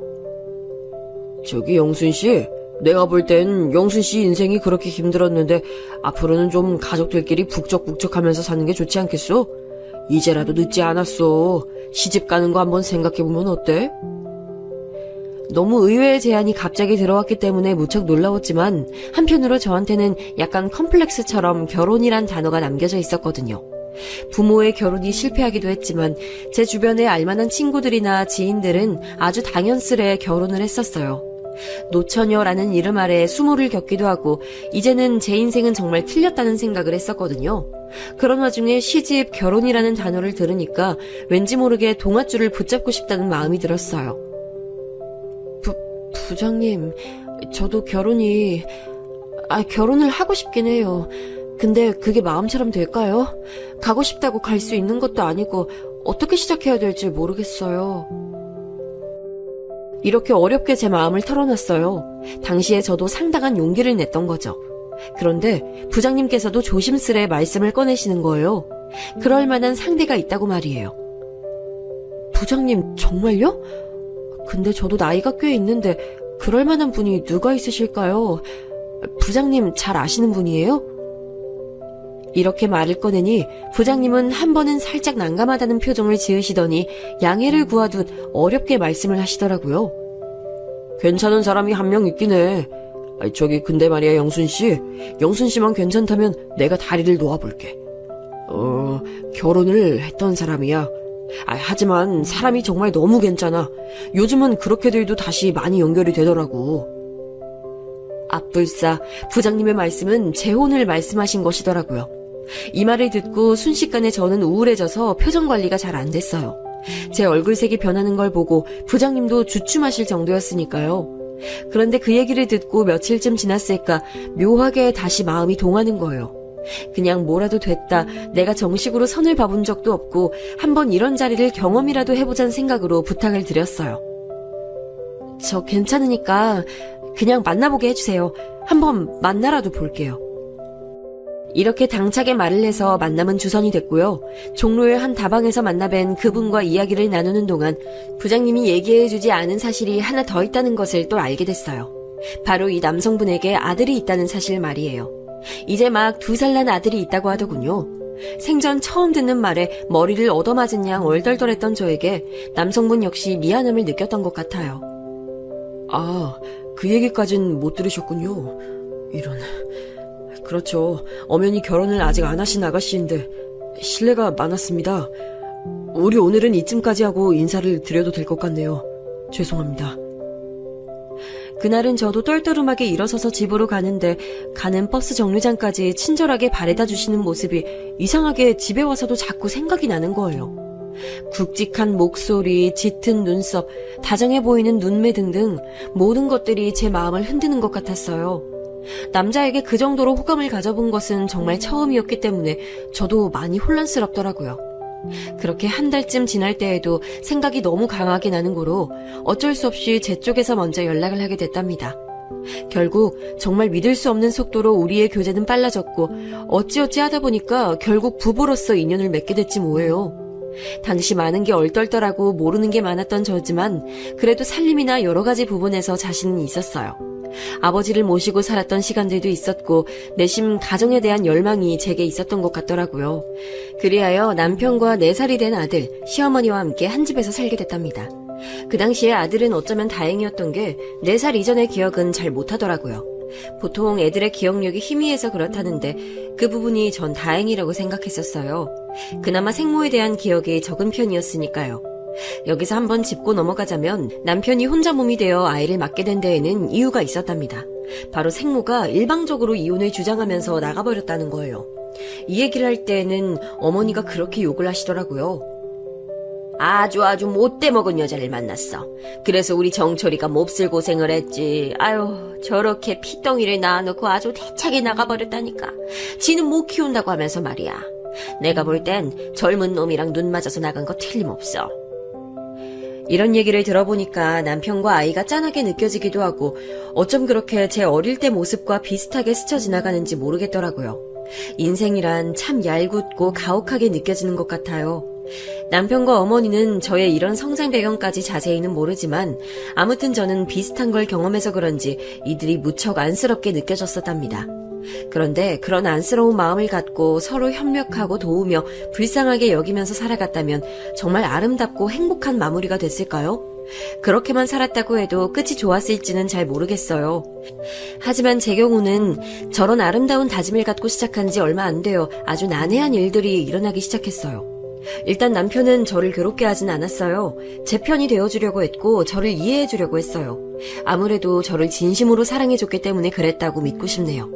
어머니가 말씀하셨던 것처럼 이혼을 2번은 하고 싶지 않아서라는 쪽으로는 생각하기 싫어요. 당시 제가 너무 순진했던 건지 아버지를 모시고 살아봤으니 시어머니와 함께 사는 생활이 엄청 힘들 거란 생각은 못했던 거예요. 재혼 후에 새로 며느리를 얻었음에도 불구하고 어머니는 아침 저녁으로 저를 들볶아댔고 툭하면 막말을 서슴지 않고 퍼부어댔답니다. 예, 너 그런 꼴로 추레하게 있으면 남자가 집에 들어오다가도 도망가. 난 네 시아버님과 살 때 안 그랬어. 너처럼 그렇게 추하게 있지 않았다고. 어머니의 이런 막말들은 생전 어른 여자인 엄마와의 생활도 잘 안 해봤던 저에게 너무 맵고 괴로운 상처가 됐어요. 그것도 30이 넘어서 재혼한 남자와 살면서 시집살이까지 해야 한다니. 제가 돈 없이 팔려온 것도 아니고 남자 하나 좋아서 온 건데 말이에요. 게다가 맡아서 제 자식처럼 키우게 됐던 아들 승민이는 꽤나 손이 많이 가는 아이였답니다. 아이들을 기본적으로 좋아하긴 하지만 승민이는 보통 힘든 애가 아니었어요. 제가 처음 와서 안아주려고 할 때도 얼마나 울던지 하여간 정말 독하게 울었어요. 안기기 싫어서 제 팔을 깨물기도 하고 밀어대기도 하고 울다가 소변을 봐버려서 툭하면 옷을 갈아입혀야 할 정도였으니까요. 어머니는 그런 손주가 새엄마에게 적응을 할 수 있도록 해줘야 하는데 이제는 아이 앞에서 생모보다 새엄마인 제 욕을 더 많이 하시는 거예요. 아유, 어디서 저렇게 손 느리고 미련한 게 들어와가지고 네 새엄마 자리를 하겠다고 한다 아주. 아유, 승민아, 네가 봐도 아주 얼척이 없지? 하여간 애미 자리 마땅한 것들이 없다니까. 너도 엄마 소리 하지 마. 이 할미가 더 지켜볼 거야. 그냥 아줌마라고 해. 뭘 엄마는 엄마야. 저렇게 바보 천지처럼 미련하니 일도 못하는데 말이야. 이 말은 정말 저에게 큰 상처를 안겨주는 말이었어요. 저도 어렵게 마음을 잡고 재혼 자리에 와서 한 가정을 이뤘고 시어머니까지 모시고 사는 거잖아요. 그런데다가 남편이 데리고 있던 아들도 아이를 가져본 적도 출산해본 적도 없는 제가 품기로 마음을 먹었다고요. 그래서 매일 씻기고 놀아주며 살림도 하고 잘 키워보겠다고 하는데 그런 저랑 본인 손주가 친해지게 해줘야 하는 거 아닌가요? 어머니는 그 옆을 그렇게 따라다니면서 감시를 하고 못마땅하다고 혀를 쯧쯧 하시는 거예요. 아이고, 그렇게 찬물로 애 얼굴 씻기면 어떡하냐? 애 아프면 어쩌려고? 아유, 하여간 지가 애를 낳아봤어야 알지. 맹탕으로 아무것도 모르고 오니까 이 모양인 거야. 저러다가 애 잡겠어 아주. 이렇게 어머니는 툭 하면 저한테 면박을 주셨고 몇 번은 남편이 제재를 하기도 했어요. 저기 어머니, 이 사람 너무 고생스럽겠어요. 이제 승민이 안아보고 밥도 먹이고 하는데 그냥 맡겨주세요. 자꾸 그러시니 제가 이 사람 보기 너무 민망하네요. 저 말에 저는 눈물이 왈칵 터져서 안방으로 들어갔는데 어머니 눈에는 그게 그렇게 밉살스러우셨던 것 같아요. 아끼는 아들이 새로 재혼한 며느리 편을 들어가며 뭐라고 하니 서럽다면서 며칠 끙끙 앓아 누우시더라고요. 결국 저는 잔뜩 삐져있는 어르신을 달래겠다고 비위 맞춰드리고 제 말 안 듣고 손살같이 달아나는 아들내미 잡으러 다니며 너무 지치더라고요. 게다가 어머니는 어쩜 그렇게 툭 하면 아들을 채가시는지 계모는 어쩔 수 없다면서 자꾸 뭐라고 하시는 거예요. 어디 보니까 계모들이 그렇게 몰래 지 남편 몰래 애들 꼬집고 한다더라. 너도 그러지 말라는 법이 어딨냐? 내가 아주 옆에서 눈을 시퍼렇게 뜨고 쳐다볼 거야. 우리 승민이 괴롭히나 안 괴롭히나 볼 거라고. 승민아, 아줌마가 너 괴롭히면 할미한테 일러. 할미가 아주 버릇을 고쳐놓으려니까. 그러면서 어머니는 승민이를 끼고 놔주시지 않으셨고 저를 어디 데리고 다니는 가정부나 파출부 마냥 끌고 다니셨어요. 저도 참 새벽에 몇 번이나 생수를 들이켜가면서 도망갈까 그냥 살까 고민을 했었답니다. 하지만 남편은 제게 잘해줬고 늘 저에게 미안해하는 마음을 갖고 있었어요. 사실 저도 뭣도 모르고 이 결혼에 뛰어들게 된 게 다 이 훤칠한 외모에 다정한 심성을 가진 남편 때문이었잖아요. 그러니 저를 위로해주고 달래주면 그날 마음은 풀렸던 것 같아요. 하지만 정말 힘든 시기가 닥쳐온 것은 저를 그렇게 괴롭히던 어머니가 몸이 안 좋아서 지방으로 내려가신 뒤부터였어요. 새삼 떠올려보니 저도 그런 어머니 밑에서 5년이나 버텼던 게 대단하기도 하네요. 그렇게 5년을 살다가 몸이 급격히 안 좋아지셔서 딸네 집으로 내려가셨거든요. 이때 잠깐 한숨을 돌리려고 했는데 요 무렵 아들이 9살이 되었을 때였거든요. 그런데 정말 급작스럽게 우리 집에 불청객 손님이 냅다 찾아들게 됐어요. 사람이 참 희한한 게 말이죠. 전 정말 단 한 번도 사진으로도 본 적이 없는 사람인데 그냥 보자마자 순간적으로 직감이 오는 거예요. 이때 머리부터 발끝까지 소름이 좌르륵 돋는 게 느껴졌어요. 우리 집 문 앞 계단에 주저앉아 있던 그 여자는 다름 아닌 우리 아들의 생모 김춘희라는 여자였어요. 이름이야 몇 번 어머니가 원망스럽게 읊조리시는 걸 들었지만 얼굴은 본 적이 없었어요. 죄다 없애버리고 태우고 찢어버리셨었으니까요. 그런데도 제가 단번에 알아봤던 건 아무래도 우리 아들과 너무 쏙 닮은 그 눈매 때문이었을 거예요. 저기 누구세요? 저는 누군지 알면서도 침을 쓱 삼키며 너무나 긴장한 말투로 말을 걸게 됐답니다. 그러자 그 여자는 곧장 고개를 올리더니 제 옆에 심통난 얼굴로 서 있는 우리 아들에게 바로 눈길이 향하더군요. 그러곤 멋대로 확 끌어안고선 그렇게 통곡을 하는 거예요. 한창 심술 굳고 말도 안 듣는 불통방통의 아들이었지만 낯선 아줌마가 자기를 저렇게 안고 엉엉 울어대니 곧장 겁에 질린 얼굴을 하더군요.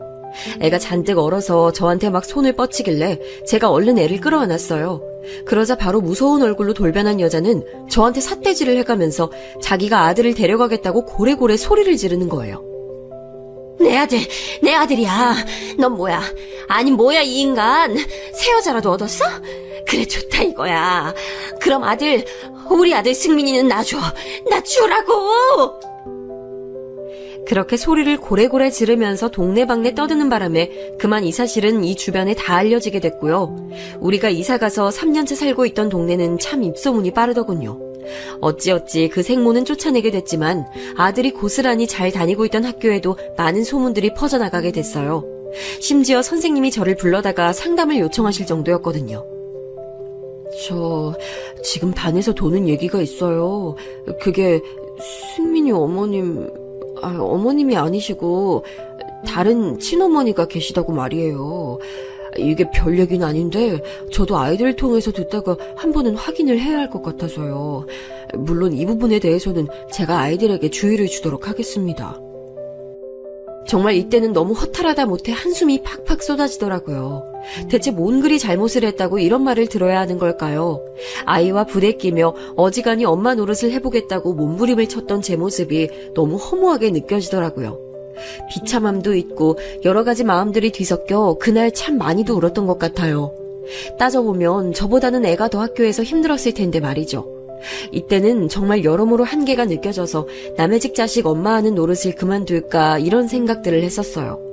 저한테 늘 편하게 인사하던 학교 친구 엄마가 이런 말을 하는데 진짜 모래성이 스르르 사라지듯 마음이 우수수 무너져 내렸거든요. 얘기 들었어. 승민이 엄마, 승민이 친아들이 아니라며? 아유, 고생이 많네. 난 자기 그런 줄도 몰랐지 뭐야. 나한텐 얘기를 해주지 그랬어. 아무튼 얘네 반에서 그걸 두고 애들이 그렇게 놀리나 봐. 엄마가 아니고 아줌마랑 산다고 말이야. 왜 엄마라고 하냐. 거짓말하지 마라. 이런데 하여간 애들이 못됐어, 그치? 우리 상아기도 내가 엄청 야단쳤어. 여기까지 듣고 저는 억장이 무너져 내리고 말 안 들어서 저를 속상하게 하는 아들이지만 한편으로 너무 가슴이 아프고 미안하더라고요.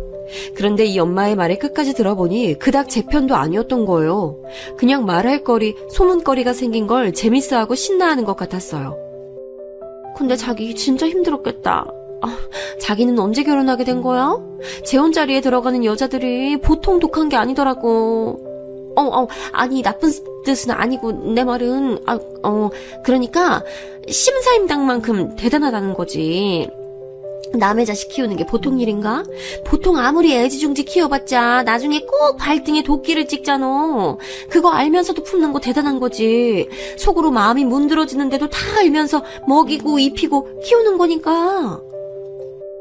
얘기를 듣다 보니까 자꾸 꼬치꼬치 캐물으면서 뭔가 더 재밌는 거리, 남들과 얘기할 만한 내용을 얻고 싶어 하는 것 같더라고요. 무척이나 서글픈 마음으로 이 엄마와도 얘기를 접고 그동안 친구라고 생각했던 제 마음을 잘 달래며 집으로 돌아왔어요. 아들은 학교에서 친구들이 호기심에 놀려대는 말에 꽤나 지쳐 있었던지 그 피로감을 모두 저에 대한 원망으로 돌리더라고요. 꼴 보기도 싫다며 방에 들어오지 말라고 문을 걸어 잠궈버리고 말이에요.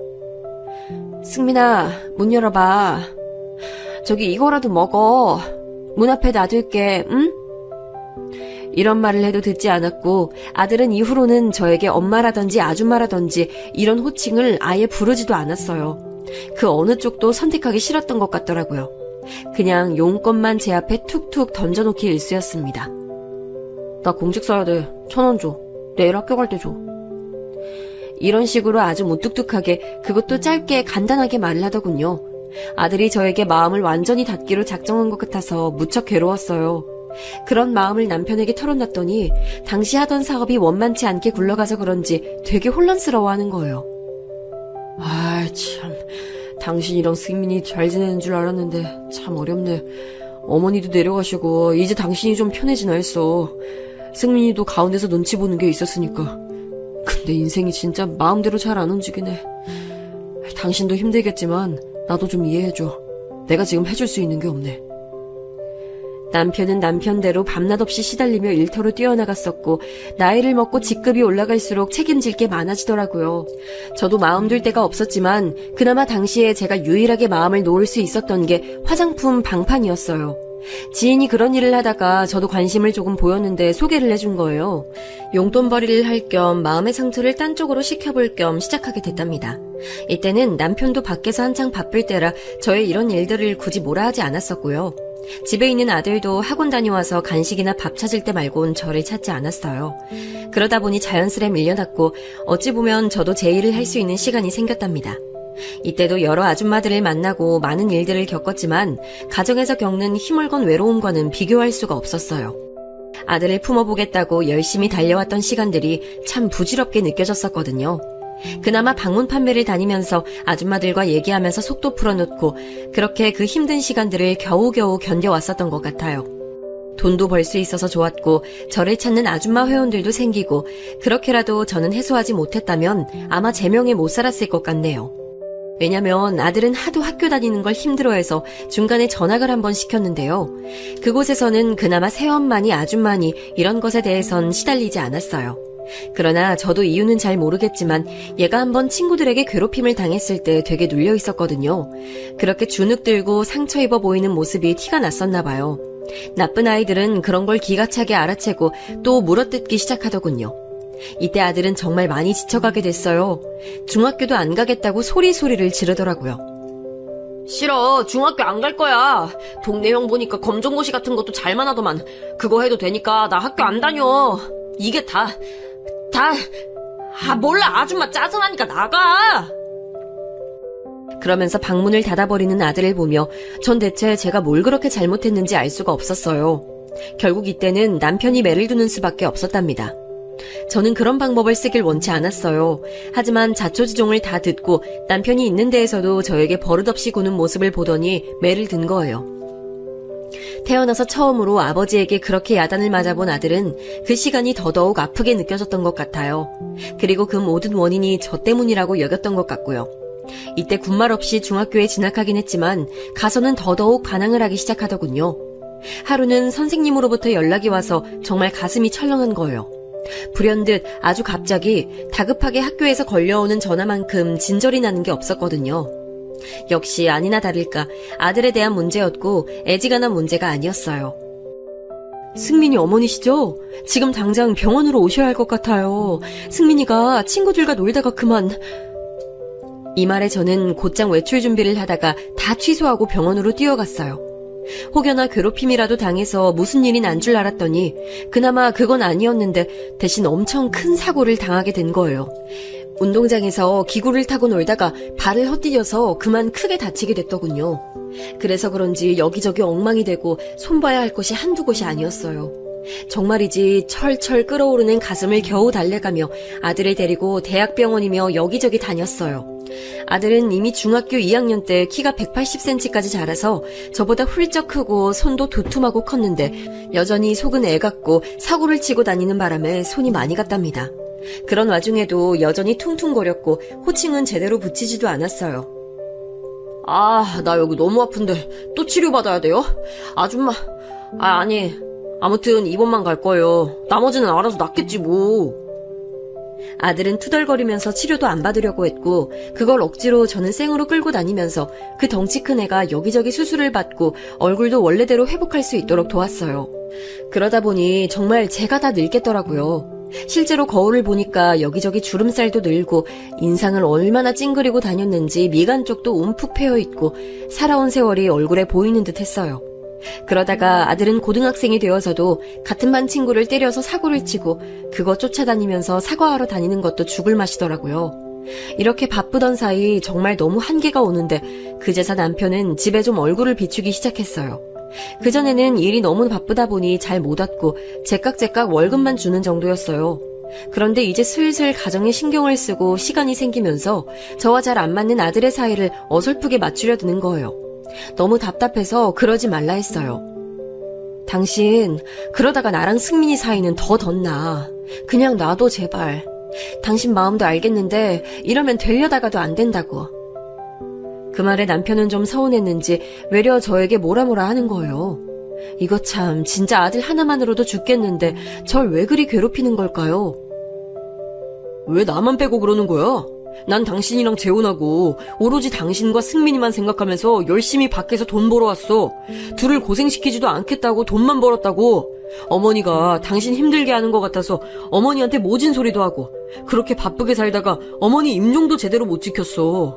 이제 나도 좀 당신과 승민이랑 복작복작 지내보려고 애쓴다는데 왜 그렇게 말을 딱 잘라서 하는 거야? 난 감정도 없어? 잘해보겠다는 사람한테 왜 그러냐고. 이때 정말 한숨이 나오더라고요. 남편이 저를 지지해주길 바랐지만 그럴 상황이 안 되는 거 아니까 혼자 삭혀왔었어요. 그런데 그럴 때마다 번번이 불쑥 나타나는 남편은 억지로 해결을 하겠다고 괜히 일을 더 키워왔거든요. 엄하게 애를 야단쳐가지고 더 밖으로 돌게 만든다거나 제가 미주알 고주알 다 일러바쳐서 그런 거라고 애가 더 원망하거나 말이죠. 저도 너무나 한계가 오고 다 싫어져서 한동안 넋놓고 지내기도 했었어요. 그런데 갑자기 이놈의 녀석이 대뜸 대학을 가겠다는 거예요. 그래놓고는 독립을 하겠다나요? 우리한테 이런저런 동의도 얻지 않고 대학을 지방으로 가더니 짐을 챙겨가지고 나가버렸어요. 정말 너무너무 허탈하더라고요. 결코 편치 않은 마음을 안고서 남편과 둘이 졸지에 남게 되었는데 그런 우리들 사이도 썩 퍼즐이 잘 맞진 않았어요. 당신 먹고 남은 음식은 다시 넣지 말고 그대로 버려줘. 이거 다 금방 상해버리고 탈난다고. 이러면 내가 일을 2번 하게 되잖아. 정말 아주 간단한 필요해서 하게 되는 말도 남편은 뭐가 그렇게 서운한지 마치 여자들이 따지듯이 저한테 불만을 표하더군요. 내가 그러려고 그런 거 아니야. 당신은 내가 그렇게 시원치가 않아? 승민이 나가고 나니 아주 잔소리할 사람이 없어서 그래? 이쯤 되니 저도 갱년기고 남편도 갱년기고 둘이 너무 오래 붙어 있으면 안 되겠더라고요. 이때부터 깊은 우울감이 제게 드리워진 것 같았어요. 이미 무너질 만한 이유는 진즉 재혼 초기부터 있었죠. 하지만 오로지 정신력으로 힘겹게 이겨내면서 어떻게든 이런 상황들을 벗어나보고자 노력해왔어요. 그런 것들이 비로소 크게 비명소리를 내면서 틀어지기 시작한 거예요.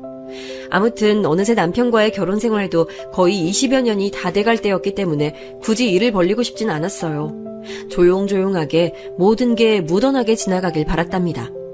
그나마 방문 판매라는 일을 쥐고 있어서 그런지 매일매일 나갈 직장이 있었고 남편과 매일 마주치지는 않게 됐어요. 그 사이 아들은 군대도 다녀오고 하더니 혼자 살기는 너무 버겁다고 느꼈던 것 같아요. 그렇지 않겠어요? 대학생인 형편으로 알바비랑 우리가 주는 용돈 갖고 지방에 있었거든요. 그러더니 슬금슬금 다시 집으로 들어오더라고요. 그렇다고 해서 딱히 크게 우리 세 가족의 모양이 보기 좋아진 건 아니고 최대한 마찰을 피하려 서로 조심하고 같이 부딪히지 않고 마주하는 일이 적도록 하며 살았어요. 아무리 봐도 정상적인 가정의 형태는 아니었던 거죠. 그렇게 몇 년을 쭉 더 같이 사는 동안 아들은 묵묵하게 자기 할 일들에 대한 보고 정도는 하더라고요. 그리고 군대 다녀오고 본가에 들어온 이후 지도 나이가 먹었다고 생각하는지 존댓말을 쓰는 거예요. 대화는 점점 줄어들고 이후 취업해서 뜬금없는 보고를 할 때도 여전히 우리는 어색했어요. 저 만나는 친구가 있는데 결혼했으면 해요. 아버지도 같이 들어주세요. 저 결혼 생각한 친구가 있다고요. 무뚝뚝하게 쓱 보고만 하고 그대로 출근한다고 나가버리더라고요. 갑자기 이런 말을 들어버린 저와 남편은 어쩔 줄을 몰랐어요. 결혼해도 이상하지 않은 나이지만 정말 너무 소통이 안 되는 것 같아서 말이죠.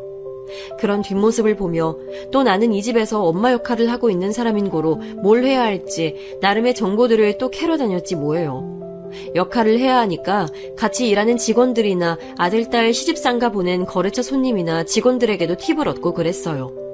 그러던 어느 날 저의 이런 무던한 노력이랄까 아니면 아예 저 멀리 제가 재혼을 했던 그 시절부터 굳건하게 다져놓은 마음을 한순간에 후 하고 불어버리는 아주 충격적인 일이 발생하게 됐어요.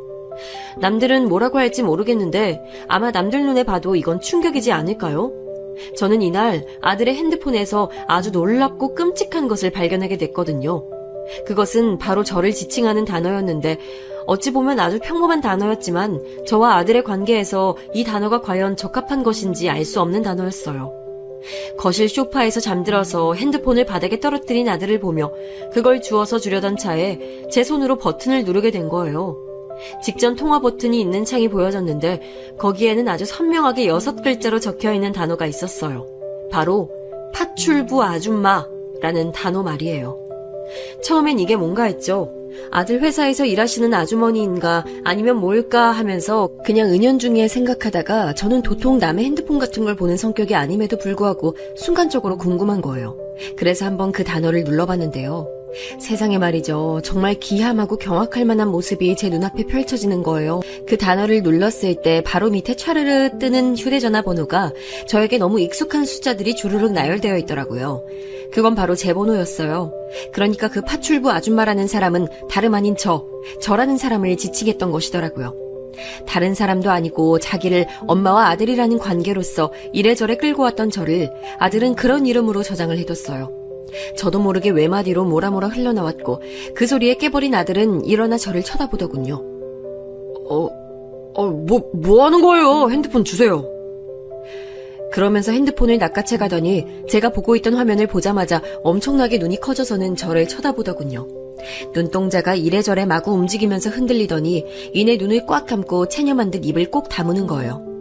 파출부 아줌마라는 단어로 저장해두었음을 저도 알고 아들도 알고 그냥 만천하에 서로가 알게 돼버린 거예요.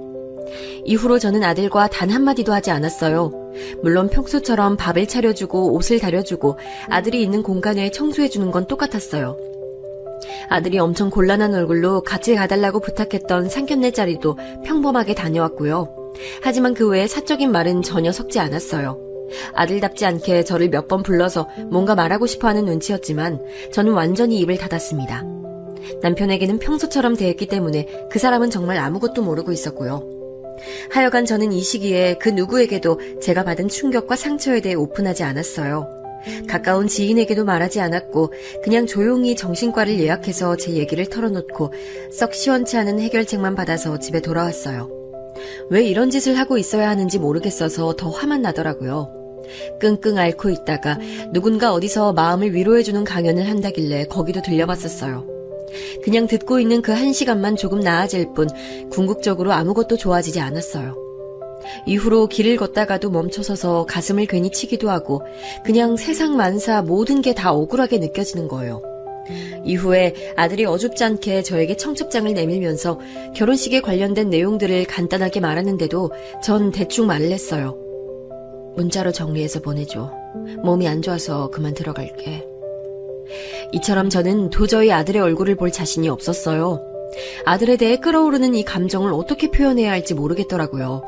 차라리 욕을 먹었다면 모를까, 정말 길가 한가운데에서 사람들이 다 보는 앞에 온갖 수치와 창피를 당한 양 저에겐 너무나 큰 치욕적인 상처였어요. 파출부 아줌마라니. 그렇게 온갖 수모와 힘듦을 견뎌내고 자기 생모보다 더 제 시간과 살을 내어주며 키워왔다고요. 그런 저를 밥 주고 집 치워주고 뒤치다꺼리 해주는 파출부 아줌마라고 저장을 해두다니.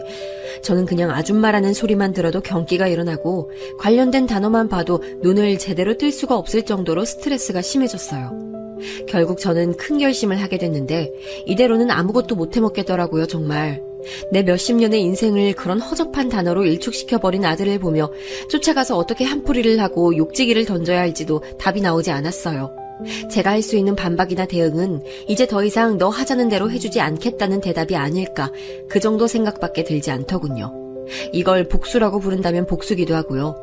그리하여 제가 생각한 것은 결혼식 당일날 그 자리에 가지 않고 잠적해버리는 것이었습니다. 그 시간 동안 사라져 있다가 며칠 뒤에 조용히 집으로 돌아올 계획이었어요.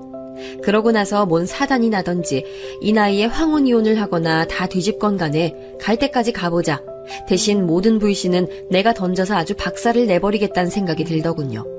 정말 태어나서 이렇게까지 누군가에 대한 강렬한 미움과 억울함이 뒤엉켜 본 적은 처음이었어요. 아들이 저한테 결혼식에 대한 이런저런 설명을 문자로 보내오고 A4 용지로 뽑아서 정리해오며 제 눈치를 한참 보고 있으니 더더욱 가기 싫어졌단 말이죠. 그렇게 칼을 갈고 악물고 모든 행사를 해줄 것 마냥 다 오케이 해두고 맞춰두고는 당일날 아침이 되어 남편 먼저 보냈답니다. 이미 머릿속으로 어떤 식으로 일을 설렁설렁 처리할 것인지는 다 정리가 돼 있었거든요. 어디 운전해서 가평 쪽이라도 가 있을까 생각했어요.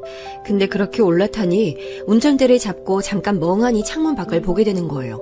주차장 안에서 한참을 있었던 것 같아요. 이대로 운전을 해서 미리 찾아놓았던 외부 장소로 가려는데 온몸이 그리 막 경쾌하게 움직이진 않는 거예요. 그대로 운전대에 얼굴을 파묻고 한참 있었다가 걸려오는 전화들을 뒤집어 놨다가 이러기를 반복하는 사이 시간은 참 감질나게 움직이더군요. 세상에는 지 팔자 지가 꼰다는 말이 있듯이 제가 딱 그 모양새였던 것 같아요. 결국 저는 왜인지 모르겠지만 그렇게 잡은 운전대로 아들의 예식장을 향해 움직이게 됐답니다. 복수의 방향을 바꿔서 예식장에서 직접 깽판을 칠 심산으로 간 것도 아니었고요. 뭔가 대단한 결심이 있던 것도 아니에요. 마음을 돌이켜서 축복하자는 것도 아니었고 그냥 뭐에 이끌리듯이 갔던 것 같네요. 아들이 제일 행복에 젖어있는 그날 마치 감전이라도 되듯 모든 행복의 불을 다 꺼트려버리자는 야무진 다짐을 했었는데 말이에요. 일단은 스스로도 어이가 없을 만큼 방향을 갑자기 바꿔서는 예식장에 도착을 했고요. 왜 늦게 왔냐며 툴툴거리는 남편을 대충 무시하고 예식장에서 제 할 일을 하게 됐어요.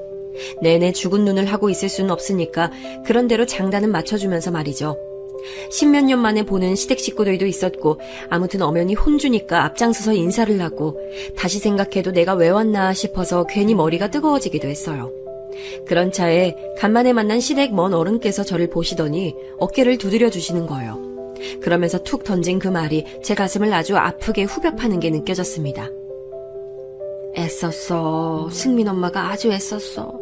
저한치 키우느라 보통 애를 쓴 게 아니야. 이 말에 온갖 것들을 누덕누덕 발라서 세팅해둔 제 메이크업이 번질 뻔했어요. 울컥하며 올라오는 감정이 잘 다스려지지 않더라고요. 하지만 이후에 더 이상하고 기묘한 모양새가 벌어졌으니 예식을 진행하면서 주례가 이어지고 모든 게 순서대로 가고 있을 때였어요. 남들 보면 참 평범한 인사차례였는데 아들이 처가 쪽 먼저 와서 꾸벅 절을 했거든요. 그러더니 성큼성큼 걸어와서 제 쪽에 와서 저를 넙죽 엎드려서 했어요. 이때도 저는 코로 숨을 겨우 들이쉬어가며 아들의 그런 모습을 최대한 감정을 죽이고 보려고 했답니다. 이때만큼은 정말 머릿속에 아무런 생각을 안 하려고 했었어요. 그런데 그 순간 아들이 갑자기 벌떡 일어서더니 일그러진 표정으로 저에게 저벅저벅 걸어오는 거예요. 사회자조차도 이렇게 말할 정도로요.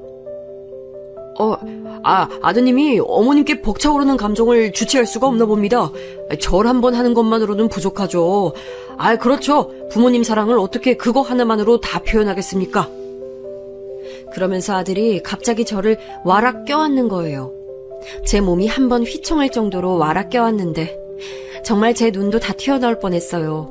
이때 사회자는 더 요란스럽게 떠들어대더라고요. 아이고, 아드님이 아버님은 쏙 빼고 어머님만 안아드리네요. 아버님 서운하시겠어요. 하긴 그래요. 엄마 사랑 많이 받고 자랐으면 엄마가 더 애틋하죠. 그래도 우리 부모님들 마음은 다 똑같을 겁니다. 그렇죠? 박수 한번 쳐주세요. 어머니가 많이 우시네요. 저도 모르겠더라고요. 왜 그렇게 제 눈에서 뭐가 줄줄줄 흐르는지 정말 알 수가 없었어요. 뭐가 그렇게 비처럼 뜨겁게 눈 주변으로 타고 흐르는지 눈을 뜰 수 없어 시릴 정도로 쏟아져 내렸어요. 그런 저에게 아들은 귀에다가 대고 겨우 뭐라고 중얼거리는데 저도 모르게 어헉 하는 비명이 터져 나오게 되더군요. 어머니 죄송해요. 고마워요. 미안해요. 아들은 그렇게 저를 한 번 더 꽉 끌어안더니 눈가를 매만지고는 다시 며느리 곁으로 가서 서더라고요. 이때 저는 뭐 하나 제대로 들여다볼 수 없을 정도로 눈가가 시리고 따끔거렸어요. 겨우 옆을 보니 남편이 저를 보고 있더군요. 그냥 멍하니 저를 보고 있는데 남편 역시 눈을 제대로 못 뜨고 찌푸리고 있는 거예요. 그 사람 역시 저처럼 울었던 건가 그 어두운 조명 아래서 잠깐 생각이 들었습니다. 그렇게 저에게 갑자기 전해져 온 어린 날 제가 엉겁결에 받아서 안아봤던 아들이 성장한 엄청난 무게란 너무나 생소하면서도 익숙하고 낯설면서도 코에 익은 냄새와 무게들이었어요. 그게 제 온몸에 훅 전해지는 순간 아들에게 쌓여있고 억울하고 울컥했던 그 분노와 미움들이 힘없이 주저앉는 게 느껴졌어요. 아들과 나 사이에 분명히 돌덩이 같은 뭔가가 생겨버렸지만 그게 왜 생겼고 어쩌다 생겼는지는 중요하지 않다. 이렇게 어영부영이라도 허물어졌으면 된 거다. 그런 마음만 남게 됐어요. 아마 이유가 있었으려니 그냥 그 이상은 더 생각하지 않기로 제 딴에 그날 그렇게 정리를 했답니다. 이웃과 아들이 신혼여행을 갔을 무렵 남편을 통해서 어렴풋이 이 얘기를 듣게 됐어요. 승민이가 결혼 며칠 전에 나한테 결국 말을 하더라고. 당신이랑 이런 일이 있어서 너무 마음이 무겁다면서 말이야. 근데 또 그런 이름으로 저장을 해놓은 게 실수는 아니었나 봐. 그놈 자식이 잘못한 건 맞는데 그냥 지도 잘 모르겠다고. 대학생 때 한창 반항하는 마음에 저렇게 적어놨던 걸 까먹고 있었나 봐. 저 자식이 뭐 절절한 사랑을 갖고 엄마 하는 마음은 아니겠지만 적어도 당신에게 마음이 있긴 있어. 당신이 좀 봐줘. 부탁할게. 그 자식 결혼식 날 부모한테 인사 순서 때 나한텐 안 오고 당신한텐 갔잖아. 그런 말 다 한 거야. 그걸로 당신이 용서 좀 해주라. 응? 이런 말을 들으니 저도 그냥 더 무슨 말을 하겠나 싶어요. 사실 전 곧 죽어도 그날 가기 싫어서 이미 한두 달 전부터 혼자 치밀하게 계획도 세우고 뭐도 했다지만 정말 그날 알 수 없는 힘에 뭔가 밀리듯이 운전을 해서 결혼식에 갔거든요. 가지 않았더라면 끝까지 아들을 골탕 먹이고 내 억울함을 보상받겠다는 마음으로 대했더라면 어떤 결과가 있었을까요? 안 가고 곤란하게 했다고 한들 누가 저를 욕할 수 있겠냐만 저라는 인간의 성향과 살아온 모습으로는 그냥 가는 게 맞았던 것 같아요. 얘기를 들어보니 아들 역시 제가 꼭 그 자리에 있었어야 새로운 시작을 할 수 있었을 것 같네요. 전 그걸로 됐어요. 더 이상 바라는 것은 없다고 생각이 되네요. 그걸로 충분합니다. 뭘 더 어떻게 하고 대단한 마무리가 필요하나 이거면 됐다 이런 마음이라면 앞으로 저와 아들은 그런대로 그럭저럭 이렇게 살아가겠구나 싶거든요. 핏줄 하나 연결되어 있지 않은 관계라지만 세상에는 수많은 모양의 인간관계들이 있으니까요. 뭔가 대단한 결론이 없이 이런 식으로 이야기를 마무리 짓게 되어 죄송하지만 더 잘 표현할 글재주가 없네요. 격렬하게 복수를 했거나 하는 읽을 만한 이야기가 아니어서 죄송스럽기도 하지만 그래도 인생이란 게 그렇잖아요. 살면서 어떤 기이한 문턱까지 갔다가도 어쩔 수 없이 수용하고 말게 되는 변수가 있더라고요. 저 역시 심적으로 어떤 깊고 깊은 숲속까지 끌려갔다가 겨우 정신을 되찾고 다시 살아온 기분이 들어요. 부족한 제 이야기를 여기까지 듣고 함께 해주셔서 감사합니다. 그럼 모두들 건강하세요.